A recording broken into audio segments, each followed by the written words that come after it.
गाजरचा हलव्याचा video अपुरा राहिला तो आज कंटिन्यू करते, कारण काल तूप नव्हतं. तर आता तूप आणलं आहे आणि आता व्हिडिओ पूर्ण बघा. हाय, हॅलो, नमस्कार. तुमचं सर्वांचं अगदी मनापासून स्वागत करते माझ्या चॅनलवरती. तर आज आपण बनवणार आहे गाजरचा हलवा.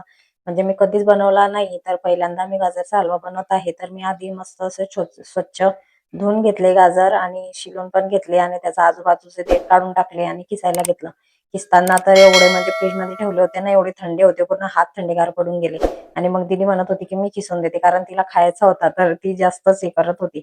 मग नंतर ती खिसायला लागली, कारण सोनू उठला होता. मग मी त्याच्याकडे गेली होती, तोपर्यंत तिने खिसला.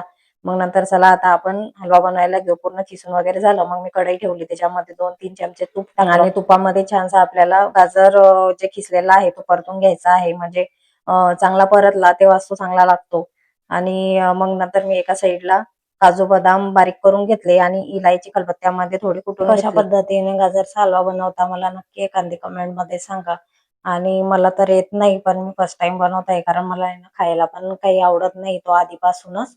त्याच्यामुळे पण आता म्हटलं बनवून घेते आणि खाऊन बघू बरं कसा लागतो ते. म्हणजे मी बाहेरचा वगैरे विकत आणून खाल्ला आहे, पण असं घरी काही बनवून खाल्लाच नाही कधी. मग दीदी चालू होतं की मी बी करू लागते, कारण तिला खायचा होता. त्याच्यामुळे तिचं असं वाटत होतं तिला की कधी तयार होतो आणि कधी मी खाते कधी नाही, कारण तिला गोड तर एवढं आवडते ना, गोड लय आवडते. आणि तिचं चालू होतं, तिने तिच्या पप्पाला सांगलं होतं की आज बाजार आहे तर बाजारातून गाजर आणा, म्हणून हलवा करू हलवा करू. कधीच चालू आहे तिचं की हलवा करायचा. मग काय सोनूमुळे टाइमच नाही भेटत, त्याच्यामुळे आणून 4-5 दिवस झाले, मग तसेच पडले होते. म्हटलं चला आता करून घेऊ. पण काल करायला घेतलं तर तूपच संपलं. मग तूप नव्हतं. मग तिच्या पप्पाला तूप सांगितलं, तर तूप त्यांनी मग संध्याकाळी आणलं, म्हणजे रात्री आणलं. मग त्याच्यामुळे कसं म्हटलं जाऊ दे आता उद्याच करू. मग त्याच्यासाठी आज करायला घेतला. मग इथं मी इलायची थोडी बारीक करून घेतली खलबत्त्यामध्ये आणि काजू बदाम थोडे बारीक करून घेतले आणि त्याला छानसं असं परतून घेतलं. म्हटलं चांगलं झाल्यानंतर आणि एका साईडला मी दूध पण गरम करायला ठेवलं होतं. मग दूध पण गरम होऊन गेलं आणि थोडं त्याच्यावर झाकण ठेवून वाफवून घेतलं. मग आता आपण बघू बरं कसं झालंय ते, थोडं शिजला की नाही. तर मस्त झाला होता. मग आता त्याच्यामध्ये आपण साखर वगैरे टाकून घेऊ थोडी. तुम्हाला जसं गोड आवडेल तसं तुम्ही टाका, कारण या पोरी आहे ना जास्त गोड खातात, त्याच्यामुळे मग मी साखर थोडी जास्तच टाकली होती.